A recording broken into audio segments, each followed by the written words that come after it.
El contenido de este podcast proviene de la obra Severo Ochoa, Una vida por la ciencia, edición coordinada por José Manuel Sánchez Ron para la Fundación Carmen y Severo Ochoa. El podcast está patrocinado por la Fundación Antonio de Nebrija y ha sido producido por Intelivoz.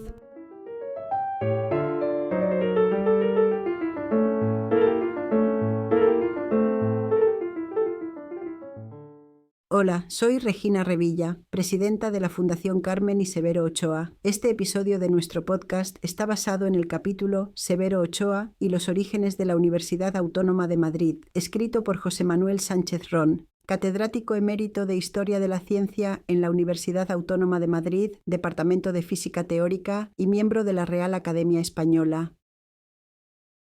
En España, el nombre de Severo Ochoa está ligado al Centro de Biología Molecular que el Consejo Superior de Investigaciones Científicas y la Universidad Autónoma de Madrid comparten en el campus de esta en Cantoblanco. Sucede que los orígenes de esta universidad, en la España aún gobernada por el general Franco, fueron complicados y que Ochoa tuvo una cierta relación y desde luego información de primera mano de ellos. En este capítulo se recupera su participación, solicitada por quienes, como él, habían abandonado España en 1936, con su viejo amigo Nicolás Cabrera Sánchez a la cabeza de ellos. En España, uno de los lugares a los que está ligado el nombre de Severo Ochoa en la última etapa de su vida es el del Centro de Biología Molecular, CBM, que comparten el Consejo Superior de Investigaciones Científicas y la Universidad Autónoma de Madrid en el campus de esta en Cantoblanco, Madrid. Es una obviedad, por supuesto, pero para que pudiera existir el CBM tuvo que crearse la universidad, y en su fundación el propio Ochoa tuvo algo que ver. Nuevas universidades autónomas. En 1969, el Gobierno de España, siendo José Luis Villar Palasí ministro de Educación, aprobó la creación de universidades autónomas en Madrid, Barcelona y Bilbao. Además de intentar paliar la masificación de alumnos existente, se pretendía introducir nuevos mecanismos de contratación de profesores y, al mismo tiempo, recuperar a algunos científicos españoles distinguidos que trabajaban en el extranjero, como Severo Ochoa, Francisco Grande Cobián, Nicolás Cabrera o José Manuel Rodríguez Delgado. También que investigadores del CSIC accedieran a la universidad. Uno de los que aprovecharon esta oportunidad, instalándose en la Facultad de Medicina de la Universidad Autónoma de Madrid, fue Alberto Sols. Independientemente de que el gobierno presidido por el general Franco pudiera tener entre sus intenciones mejorar su imagen en materia de enseñanza universitaria, la idea era buena aunque complicada de ejecutar. No el menor obstáculo era convencer a científicos que habían elegido abandonar España por razones políticas hacía muchos años. Uno de ellos era el físico Nicolás Cabrera Sánchez, 1913-1989, que había estudiado físicas en Madrid, donde se había licenciado en 1935 e iniciado su labor como investigador en el Instituto Nacional de Física y Química, que dirigía su padre, Blas Cabrera y Felipe, 1878-1945, el líder de la física española durante el primer tercio del siglo XX. Nicolás abandonó España con su padre, y ambos se instalaron en París. Don Blas, recordémoslo, se instaló con su esposa en el Colegio de España de la Cité Universitaire Parisina, que también acogió durante algún tiempo cuando abandonaron España, al matrimonio Ochoa, al neurohistólogo Pío del Río Ortega, al novelista Pío Baroja, y a Xavier Zubiri y su esposa Carmen Castro, con quienes Severo Ochoa y Carmen García Cobián entablaron una amistad que duraría toda la vida. Allí, señaló Ochoa en un artículo que publicó en ABC el 26 de noviembre de 1986, se inició una amistad entre ambos matrimonios, cuyos vínculos se hicieron más y más estrechos con el paso de los años, a pesar de los muchos que transcurrieron desde que nos conocimos en París hasta que nos vimos en Nueva York y Princeton, y los que transcurrieron aún desde esta breve convivencia norteamericana a nuestros encuentros en Madrid año tras año, en tiempos más recientes. Uno de los frutos de la relación entre Zubiri y Ochoa fue la intervención de éste en la Sociedad de Estudios y Publicaciones de la Fundación del Banco de Urquijo, creada en 1947 por Juan Lladó, presidente de la entidad. Zubiri, que presidió la sociedad, invitó a Ochoa a dictar conferencias. La primera de estas tuvo lugar el 18 de diciembre de 1962, en el Salón de Actos del Instituto Nacional de Previsión de Madrid, y estuvo dedicada a la base química de la herencia, la clave genética. Pero la intervención más importante de Ochoa en aquella sociedad se produjo entre el 8 y el 12 de mayo de 1967, cuando dictó 5 conferencias sobre la base molecular de la expresión del mensaje genético, que la editorial Moneda y Crédito publicó en 1969 a partir de las cintas magnetofónicas que recogieron las palabras de Ochoa, y que la editorial del Consejo Superior de Investigaciones Científicas recuperó en 2000. Base molecular de la expresión del mensaje genético. En la introducción que abría esta edición, María Jesús Santesmases, que ha dedicado varios trabajos a la vida y obra de Ochoa, se refirió a la importancia de esas conferencias con las siguientes palabras: el texto es testimonio del estado en el que se encontraban las investigaciones sobre biología molecular, no solo en el laboratorio de Ochoa, sino en general en los lugares implicados en las investigaciones sobre el código genético. Proporcionan información detallada de los conocimientos disponibles en ese momento que manejaba una comunidad científica en pleno crecimiento, cuando se estaban estableciendo conexiones entre la genética y las investigaciones bioquímicas. Se trata de un texto original sobre el desarrollo de las experimentaciones en biología molecular desde sus orígenes hasta los trabajos de la elucidación de código genético. En cuanto a Ochoa, justo al inicio de su primera conferencia, señalaba que, esencialmente, este es un curso a un nivel elemental, no muy distinto del que nosotros damos a nuestros estudiantes de medicina en la Universidad de Nueva York. Es oportuno recordar también que en 1982, Ochoa y Zubiri compartieron el Premio Nacional de Investigación Santiago Ramón y Cajal, que fue la primera vez que se otorgó, el Ministerio de Educación y Ciencia. La entrega tuvo lugar el 18 de octubre en el anfiteatro de la vieja Facultad de Medicina de San Carlos, en la calle de Atocha de Madrid, presidido por los Reyes y que contó con la asistencia del presidente del Gobierno, Leopoldo Calvo Sotelo, el ministro de Educación y el presidente del CSIC. En la capital francesa, Nicolás Cabrera llevó a cabo investigaciones en física teórica y en óptica, y obtuvo el título de doctor en 1944, el primer paso de una carrera investigadora que en 1947 le llevó al H. H. Wills Physical Laboratory de la Universidad de Bristol, entonces uno de los mejores centros del mundo en física del estado sólido. Allí permaneció hasta 1950, cuando regresó a París, donde había obtenido un puesto en el Bureau International. 2 años más tarde se trasladó a la Universidad de Virginia, primero como Associate Professor de Física, 1952-1954, y después como Full Professor catedrático, puesto que compaginó a partir de 1962 con el de Chairman, director del Departamento de Física. Mientras estaba en Virginia, recibió las noticias de que se quería contar con él para incorporarse al nuevo proyecto universitario. 2. El 3 de junio de 1968, Enrique Gutiérrez Ríos, catedrático de Química Orgánica en la Universidad Complutense, escribía la siguiente carta a Cabrera.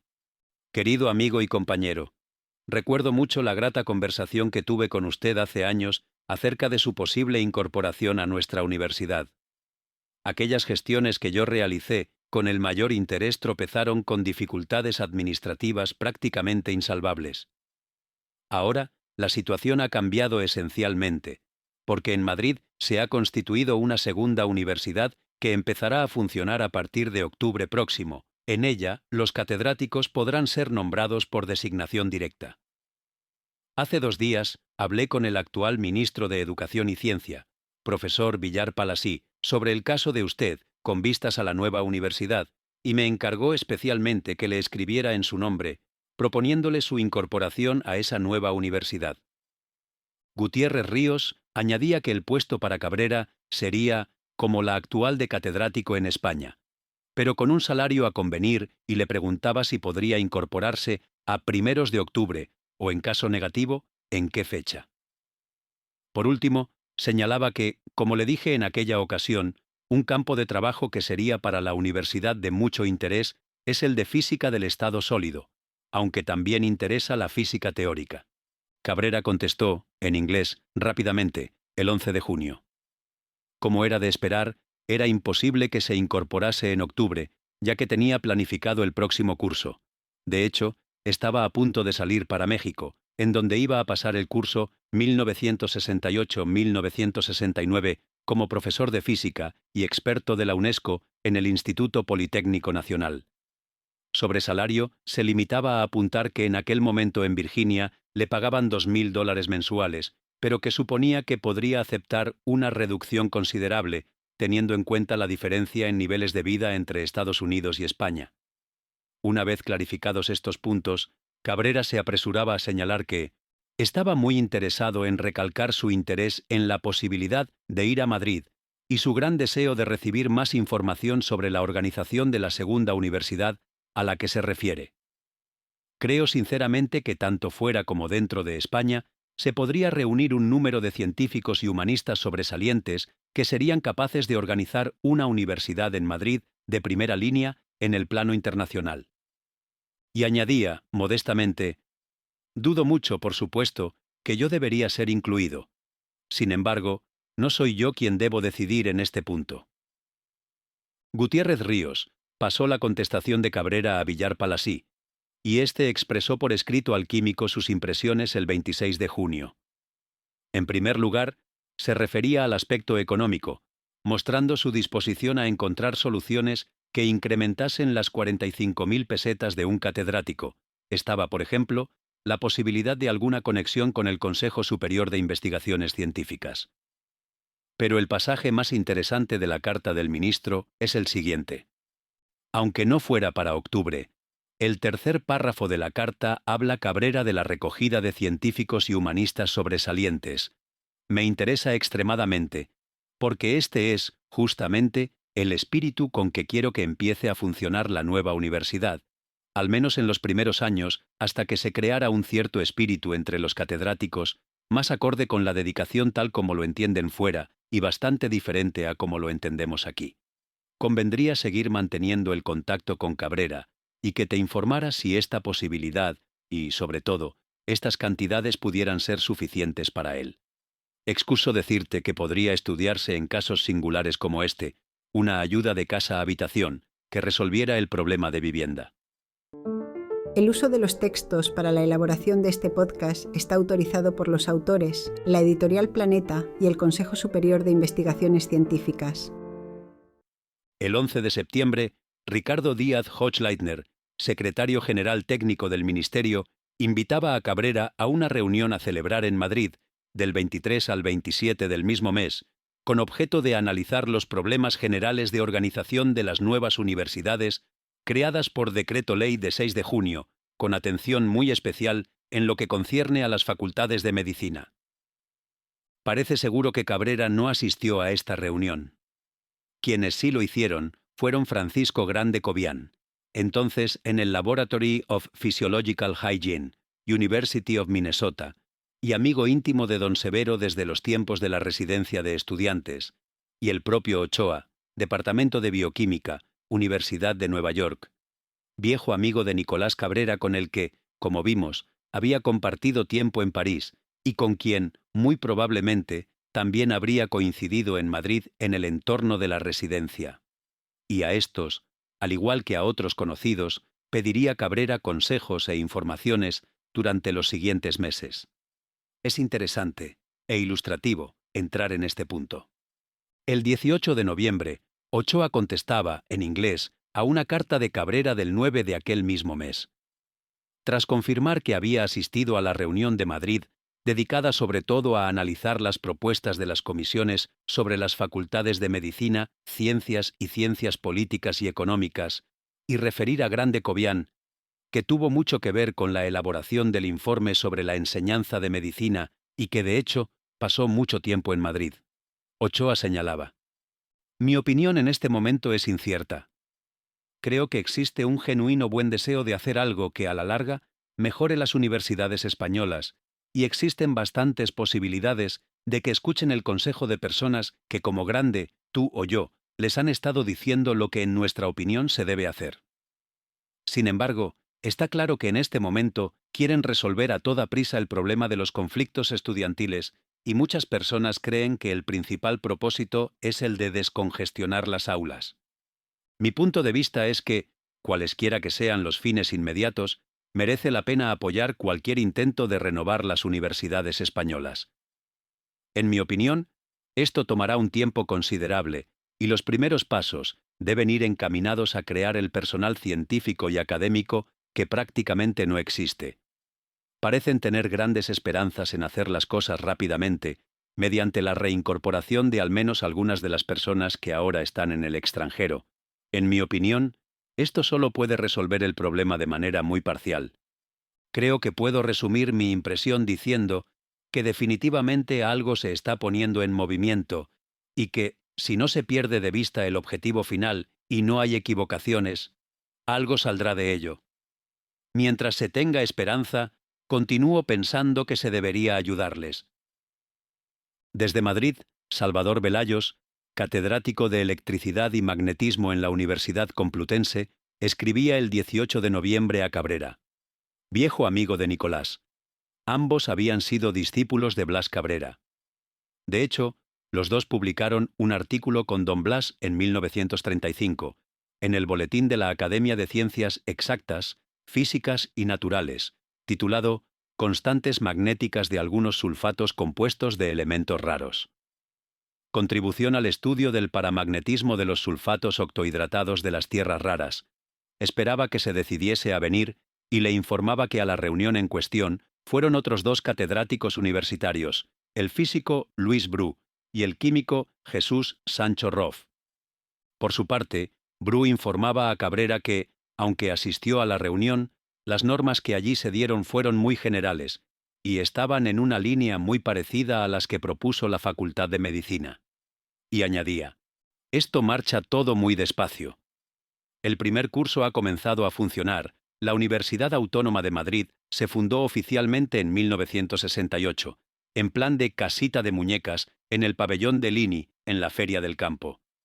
Evidentemente, allí no se puede montar absolutamente nada más, y no se ha tomado decisión, el Ministerio, sobre el lugar de emplazamiento de la nueva universidad, conocida con el nombre de Soraya, porque es joven, rica e independiente. Desde fuera de España, la situación era vista también con cautela por aquellos que se habían visto involucrados en el proyecto antes que Cabrera. Así, el 14 de junio de 1969, Francisco Grande Cobian contestaba a la solicitud de información de Cabrera en los siguientes términos. Mi impresión del desarrollo de las cosas es que han hecho algún progreso, pero todavía muy poca cosa.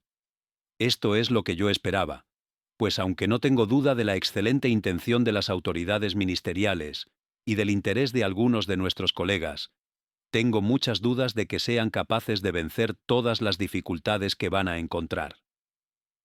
Las dos más graves, a mi juicio, son la inercia de la organización universitaria y la reacción por parte de muchos de nuestros colegas, que, aunque digan otra cosa, están perfectamente satisfechos con la situación. Yo he pensado sobre el problema y sobre la forma en que podría ayudar personalmente. He llegado a la conclusión de que mi ayuda puede ser más eficaz desde aquí que trasladándome a España en este momento. Por mucho que quieran, no creo que yo pudiera tener facilidades de trabajo aceptables en menos de un par de años, lo que es más tiempo del que yo estoy dispuesto a perder en este momento. Además, temo mucho que una vez allí tuviese que perder la mayor parte del tiempo en luchar contra la oposición que vamos a encontrar. Creo que quizá tú, por ser los físicos gente más civilizada, podrías tener menos dificultades en este sentido, pero en el caso mío concreto la oposición sería enorme. Mientras estábamos en Madrid en octubre, se dijo en un claustro de la facultad que era intolerable que tránsfugas con pasaporte americano viniéramos a decir lo que había que hacer para mejorar la enseñanza de la medicina. Esto, naturalmente, se refería a Severo y a mí. Me parece, pues, que parte de tu decisión debe depender de la medida en que estés dispuesto a emplear tu tiempo con esta clase de problemas. Mi posición personal es, por tanto, la de esperar y ver cómo se desarrollan las cosas. Intento seguir ayudando lo que pueda y aceptaré ir por periodos breves, dar algún curso, etc. Pero sin aceptar el compromiso de instalarme en España definitivamente. Además, estaba el problema político, que los exiliados, como es natural, no olvidaban. Grande Cobian era muy claro en este sentido. Todo el mundo, sobre todo en las esferas oficiales, parece creer que no ocurrirá nada desagradable el día que mi tocayo desaparezca de escena, obviamente Francisco Franco. Yo deseo que así sea, pero me parece inevitable que se produzca una situación de inestabilidad, que puede durar unos cuantos años y que no va a ser la más adecuada para el desarrollo de una nueva universidad. Naturalmente, que este argumento puede usarse para decir que es urgente volcarse ahora para que la nueva universidad esté consolidada antes de que se produzca el cambio político. La decisión depende entonces de una evaluación de la velocidad relativa de estos dos procesos. En vista de la lentitud con que la nueva universidad se desarrolla, me parece improbable conseguir que ésta alcance madurez antes de que el otro cambio se produzca. Tampoco veía clara la situación Ochoa, quien el 2 de septiembre de 1969 contestaba a una carta de Cabrera del 3 de agosto. Querido Nicolás, en mi poder, tu grata carta del 3 de agosto, sobre cuyo contenido he estado reflexionando muy seriamente.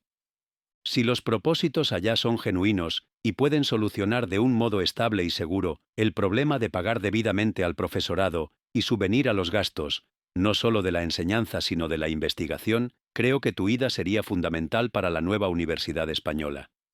La necesidad de establecer escuelas graduadas y conseguir de esa manera la eventual formación de una élite académica, el futuro profesorado, en las ciencias básicas, la he venido predicando, desde la reunión de octubre, como la más imperiosa, y a mi modo de ver, la única manera de levantar la universidad, naturalmente en un período de años, al nivel requerido. Mis colegas bioquímicos, Sols, Losada, Rodríguez Villanueva y otros, trabajan por la creación de una escuela graduada internacional de biología molecular con la que yo adquiriría, aún desde aquí, una conexión bastante íntima. El éxito de esa operación requiere, sin embargo, la existencia de organizaciones similares en física, química y química física, por no citar sino las ciencias fundamentales de que se nutre la biología moderna. Pasé este verano bastante tiempo en España y tuve ocasión de hablar con mucha gente, incluso con el rector de la Universidad Autónoma de Madrid, el ministro, etc. Es claro que hay dinero abundante para edificios, y creo que los edificarán soberbios. Pero el problema del mantenimiento, es decir, budgets, nadie ha podido decirme que lo vea claro. Debo confesarte que volví menos esperanzado de lo que había llegado a estar. Tu idea, que de aceptarlo harías por un tiempo limitado manteniendo tu posición aquí con un leave of absence, me parece esencial. Hoy por hoy no aconsejaría a nadie que dejase de mantener un pie firmemente anclado aquí. En esas condiciones, creo que podrías hacer el experimento, y hasta me gustaría que lo hicieses por lo que ello supondría para España si pitase. En cuanto a condiciones económicas, yo insistiría por lo menos en 90.000. ¿Cómo y de qué manera podría yo contribuir al éxito y la estabilidad del programa? No acabo de verlo claro. En todo momento me he ofrecido de lleno como asesor, y en este momento tal vez funcione inoficialmente como advisor at large. No estoy muy seguro, sin embargo, de que en las altas esferas mi advice no entre por un oído y salga por el otro.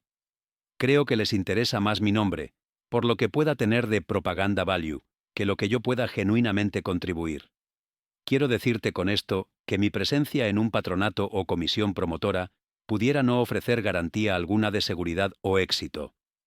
Yo mismo dudaría mucho en aceptarlo de un modo oficial de no poder convencerme que mi participación no sería inútil. Como ves, he vuelto pesimista. ¿Cuándo regresas a Virginia? Tal vez podrías venir por New York para hablar largo y tendido. Con un fuerte abrazo, y con nuestro cariño a Blas y María Teresa, hijos de Nicolás, queda como siempre, tuyo, Severo Ochoa. Pero por entonces, Cabrera parecía decidido a arriesgarse. Se había entrevistado con el rector de la universidad, Sánchez Agesta, y con el decano de la Facultad de Ciencias, el químico Jesús Sancho, y a finales de mayo o principios de junio, comenzaba a dar nuevos pasos. Uno de ellos fue dirigirse, probablemente entre mayo y junio, el borrador que se conserva no está datado, a Alberto Galindo, catedrático de Física Teórica en la Universidad Complutense. La Universidad de Virginia, explicaba Cabrera, le daba 1 o 2 años de permiso. En esas condiciones, mi inclinación es aceptar el ofrecimiento. Esta decisión la tomaré después de una visita final a Madrid en septiembre, 10-18 probablemente. Sería al comienzo del nuevo curso, 1969-1970, cuando Cabrera se incorporaría a la Universidad Autónoma como catedrático contratado y director de la División de Física. Cabrera consideraba la colaboración de Galindo absolutamente esencial, y para animarle le explicaba su proyecto. Mi intención sería que pudiéramos reunir un núcleo básico para el departamento que empezara a funcionar en octubre de 1970, cuando también empezaríamos los programas de investigación. Como ya le dije, la información provisional que yo he recibido es que tendríamos para entonces 5 profesores titulares y 3 profesores asociados, 8 posiciones permanentes, 16 colaboradores, profesores asistentes y 30 ayudantes, estudiantes graduados que ayudan en la enseñanza. Mi propósito es que el núcleo inicial de posiciones permanentes esté dividido entre partículas y nuclear por un lado, 3, y estado sólido y bajas temperaturas por el otro, 5. La idea de Cabrera era que Galindo se ocupara del primer grupo, mientras que él, con la ayuda de Federico García Moliner, lo haría del segundo. También se puso Cabrera en contacto con Manuel Cardona, entonces en el Department of Physics de la Brown University y distinguido físico del estado sólido. Se conserva un borrador de la carta de Cabrera, en la que éste explicaba muy sumariamente al físico de origen catalán, que desde hacía 9 meses había estado en contacto con las autoridades españolas que están intentando organizar unas universidades autónomas en Madrid y otros sitios. A renglón seguido, preguntaba a Cardona si estaría dispuesto a participar en el departamento o instituto de física. Esto incluiría, añadía, participar inmediatamente en la selección del profesorado que convendría a dicho instituto, que como todos sabemos, es lo más urgente y más esencial para el futuro éxito del mismo. En su contestación, Cardona, que estaba a punto de trasladarse por un año, con una beca Guggenheim a Desi en Hamburgo, señalaba que las posibilidades de que regrese a España de modo permanente son, naturalmente, muy remotas pero no nulas. No obstante, le ofrecía su colaboración, y además, sugería unos cuantos nombres. Louis Bell, del Instituto Henri Poincaré de París, Teoría de la Relatividad General. Tiene un gran prestigio en el campo y unas 30 publicaciones. Es inventor del tensor que lleva su nombre. Federico García Moliner, del Instituto Rocasolano de Madrid. Teoría de estado sólido. Supongo debe conocerle. Antigüedad parecida a la de Bell. Carlos de Rafael. Hasta este verano estaba en el CERN. Teoría de partículas elementales. Algo más junior que los anteriores. Fernando Agulló. JEN, Madrid. Experimentador de estado sólido. Propiedades ópticas de centros de Core. Antigüedad como de Rafael. Muy inteligente y prometedor. José Canesa, IBM, Palo Alto, California. Antigüedad como de Rafael, pero un poco mayor. Computational Physics y uso de computadoras, o ordenadores como les llaman en España. Ecuaciones diferenciales no lineales, unas 15 o 20 publicaciones. Teoría de reactores. El campus de Cantoblanco de la Universidad Autónoma de Madrid abrió sus puertas en octubre de 1971, con Nicolás Cabrera como director de la División de Física. Algunos de los nombres mencionados, y por supuesto, otros que no lo eran, en los documentos previos estuvieron allí: Bell, García Moliner, Agulló. Otros no: Galindo, Cardona, de Rafael, Canesa. Algunos de los fundadores, Bell, Oriol Bohigas, abandonarían unos pocos años después, regresando a los centros que habían abandonado. Y es que en 1971 la transición democrática estaba cerca, pero también, en muchos sentidos, lejos. Y los sucesores de Villar Palasí no siempre pudieron, o desearon, mantener los compromisos de su predecesor en el cargo. Si deseas conocer más acerca de nosotros, conéctate a carmeniseveroochoa.es. Ante las dificultades que surgían, Nicolás Cabrera se dirigió a Ochoa el 12 de abril de 1973 pidiéndole ayuda. Mi querido Severo, siento tener que escribirte de nuevo con respecto a las dificultades que hemos tenido durante este curso para continuar en la labor que habíamos iniciado en la Universidad Autónoma de Madrid. Quisiera pedirte ayuda para combatir la amenaza que podría ser la más grave. En efecto, como tú bien sabes, una característica esencial del esfuerzo que estamos haciendo es crear departamentos con una estructura distinta de la que clásicamente existe en las universidades españolas. En mi modesta opinión, los departamentos de ciencias en esta universidad han tenido un éxito relativo y merecería la pena permitir la continuación de estos experimentos para beneficio de España en general. Desgraciadamente, parece que nos amenazan con una reestructuración de estos departamentos, dividiéndolos en unidades pequeñas que serán, evidentemente, más fáciles de controlar desde arriba y que permitirán además la entrada de catedráticos numerarios sin que nosotros fuéramos consultados. Creo deducir de mis visitas al ministro que él tiene simpatía por nuestro esfuerzo y que tu opinión pesa mucho en sus decisiones. Por tanto, si tú consideras que la estructura de este departamento merece ser continuada, te ruego nos ayudes, escribiendo una nota al ministro directamente en este sentido. Siento mucho complicarte en estos problemas y te aseguro no lo hubiera hecho si no estuviéramos en una situación muy grave. Con un abrazo sincero de tu buen amigo, Nicolás Cabrera. Director, Departamento de Física. No conozco qué pudo hacer Ochoa, pero finalmente la autonomía universitaria terminó diluyéndose.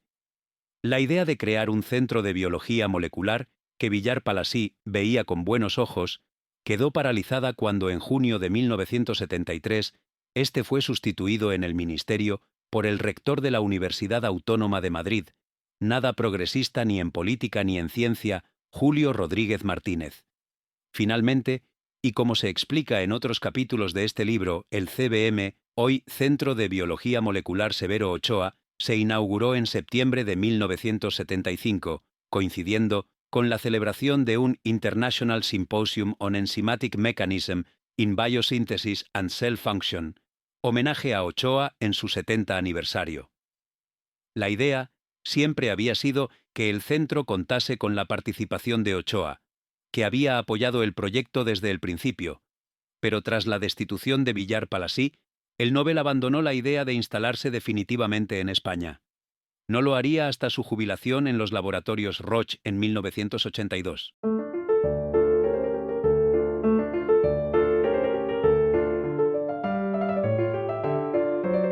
El contenido de este podcast proviene de la obra Severo Ochoa, Una vida por la ciencia, edición coordinada por José Manuel Sánchez Ron para la Fundación Carmen y Severo Ochoa. El podcast está patrocinado por la Fundación Antonio de Nebrija y ha sido producido por Intelivoz.